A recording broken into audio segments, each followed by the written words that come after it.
अरब के सुन्नी मुल्क सऊदी अरब, संयुक्त अरब अमीरात, कुवैत, कतर और बहरीन लगातार ईरानी ड्रोन और मिसाइलों के टारगेट पर हैं।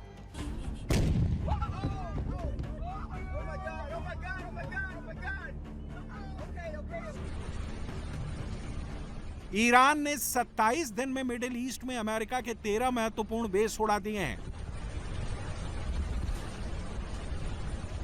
ट्रंप के खेमे में इतनी दहशत फैला दी है कि अमेरिकी सैनिक बेस की बजाय दूसरी जगहों में छुपकर काम कर रहे हैं।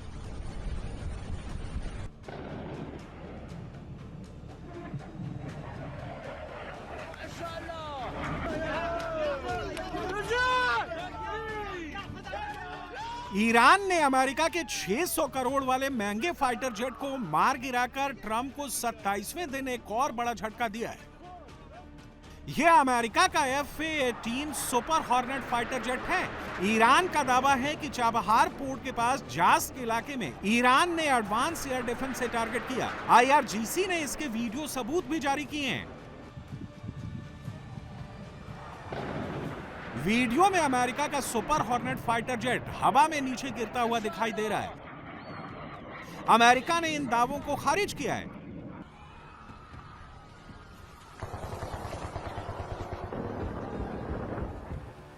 इससे पहले अमेरिका के F-35 फाइटर जेट को भी ईरान का एयर डिफेंस मार गिरा चुका है।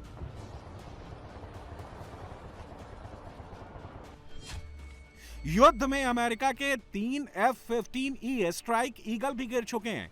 ईरान ने 27 दिन में अमेरिका के 16 फाइटर जेट गिराने का दावा किया है। 12 से ज्यादा MQ-9 रीपर ड्रोन भी अमेरिका के ईरान ने गिरा दिए हैं। अमेरिका का दावा है कि उसके ज्यादातर फाइटर प्लेन तकनीकी खराबी की वजह से गिरे हैं। कुछ फ्रेंडली फाइट में मारे गए हैं। अब युद्ध का निर्णायक फेज किसमें कितना तेज?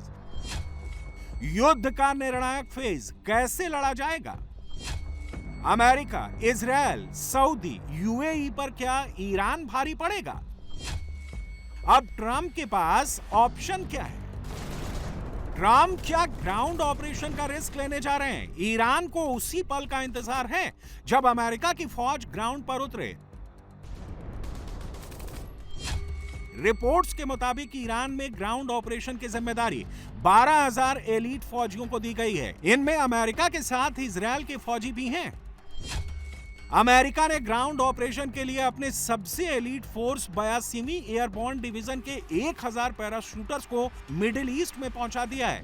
3,000 जवान बहुत जल्द पहुंचने वाले हैं। मिडिल ईस्ट में 50,000 अमेरिकी फौज पहले से डेरा डाले हुए है।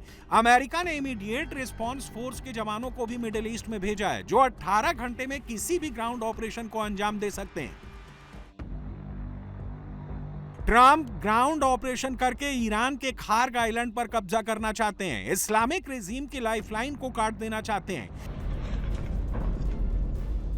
ईरान की 90% कमाई खत्म कर देना चाहते हैं। ऐसा करके ईरान को सरेंडर कराना चाहते हैं।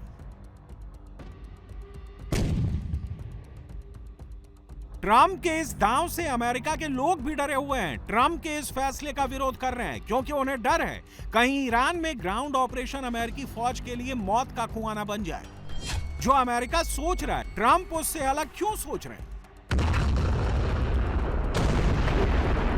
13 दिन पहले ट्रंप ने खार्ग पर 5,000 पाउंड के दर्जनों बम गिराए थे।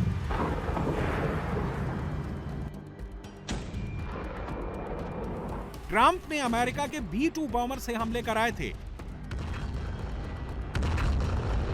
ट्रंप ने B-2 बॉम्बर का चुनाव इसलिए किया था ताकि खार्ग में मौजूद अंडरग्राउंड मिलिट्री अड्डों को मिट्टी में मिला दे।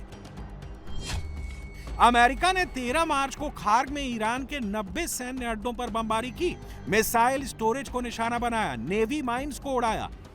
उसके बाद खार्ग को बचाने के लिए ईरान ने पूरी ताकत झोंक दी।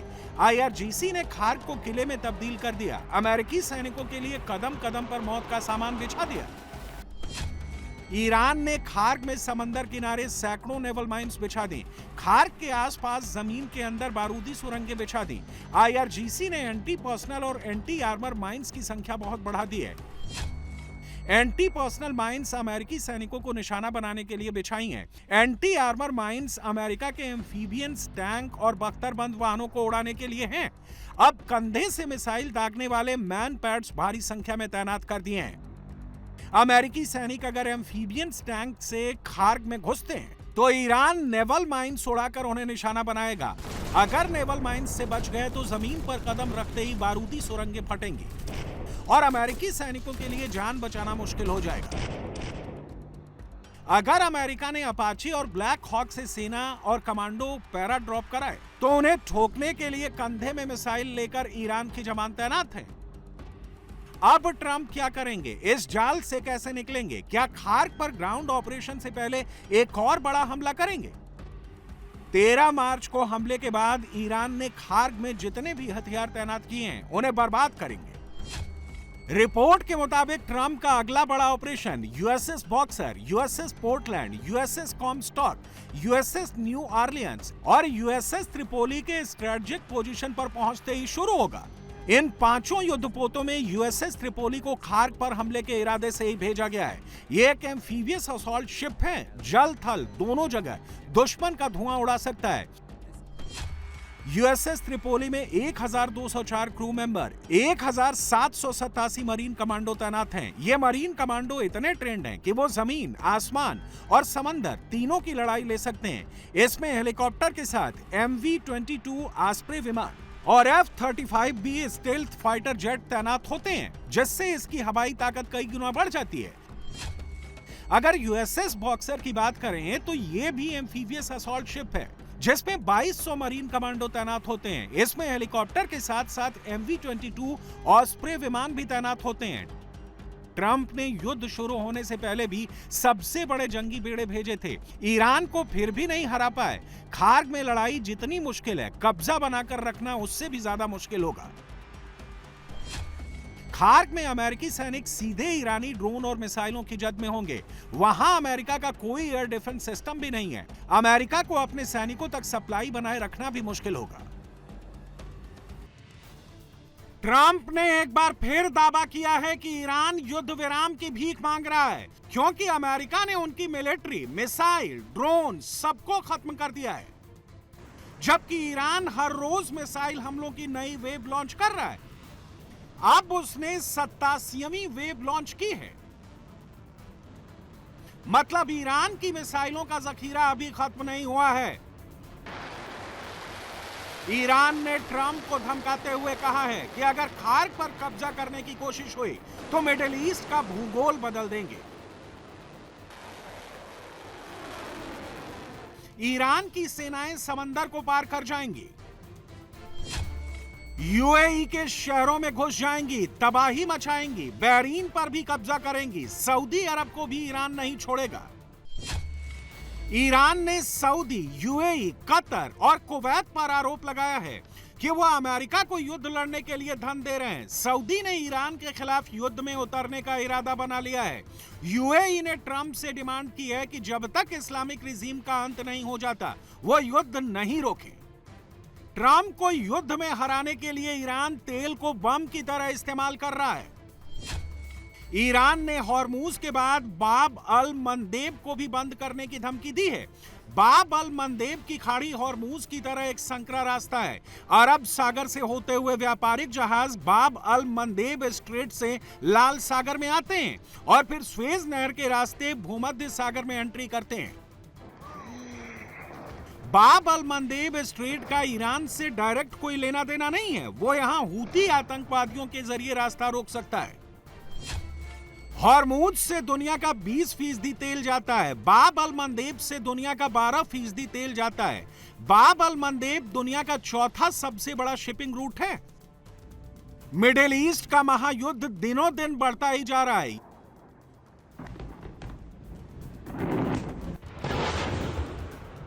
यमन के हूती जो शिया हैं, उन्होंने ईरान की तरफ से जंग में उतरने का ऐलान कर दिया है।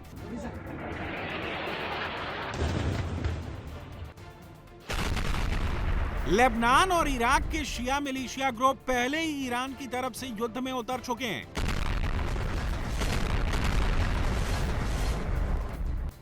खाड़ी का युद्ध अब अफ्रीका को भी अपनी चपेट में ले रहा है। युगांडा भी इस युद्ध में शामिल होने का ऐलान कर चुका है। युगांडा के आर्मी चीफ ने ऐलान किया है कि उनकी सेना इजरायल की तरफ से युद्ध लड़ेगी।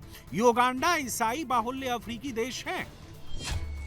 युगांडा के पास 45,000 सैनिक और 10,000 रिजर्व फोर्स हैं। इनकी आर्मी के पास 240 टैंक और 1,060 बख्तरबंद वाहन हैं। ईरान अब बेखौफ हो चुका है। उसे ना तो नेतन्याहू के बमों का डर है और ना ही ट्रंप की मिसाइलों का है। ईरान ने 27वें दिन इजरायल की राजधानी तेल अवीव में जमकर तबाही मचाई है।